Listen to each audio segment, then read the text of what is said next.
think we chose to include those issues because they are issues that are obviously prominent, and specifically in the year 2000 and in Argentina, they weren't talked about as much. They were still very against LGBT rights.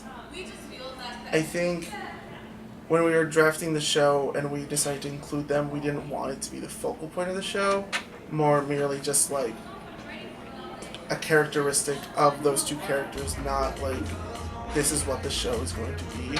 So we tried to make it clear that that was something we wanted to talk about, but not play it off as like a big issue in the show. Many times I think when some shows tackle it, it's the issue and it's very trivialized or like fetishized for theater, and we didn't want to do that at all.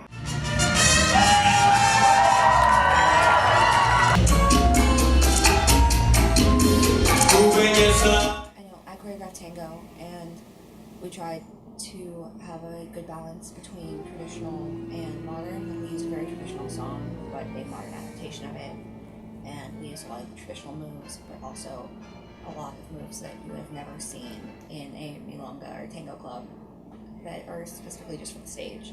And I feel like a lot of our dances try to do the same thing.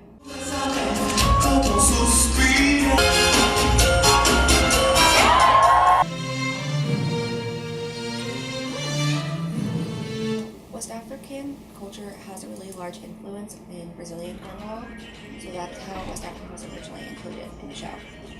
And then as for hip-hop... For this year at least, our choreos try to have more reggaeton influence from Puerto Rico and just more down, like, gritty club culture, I guess. In addition to West Africa, like, a lot of the dances have roots in the West African dance. And with the diaspora and people coming over to Latin America, the dance just spread. Mm-hmm.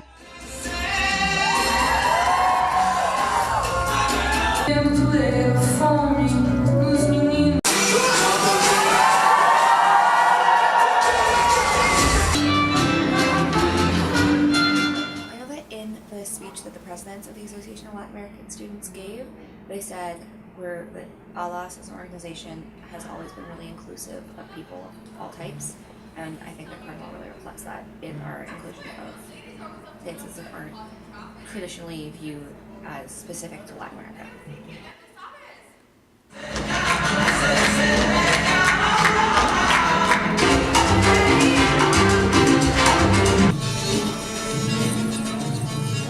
I think we chose to end it in a cliffhanger because there really is no way you can deal with finding out your parents aren't your real parents. There's a lot of internal struggle in how you deal with that. So by including at the last minute that her actual abuela comes, we want to leave it in cliffhanger because we want the audience to try to piece together what they would feel like. That's why during my speech I said, go home, think about your own personal history, what kind of changes you would make, what's been there that other people don't have.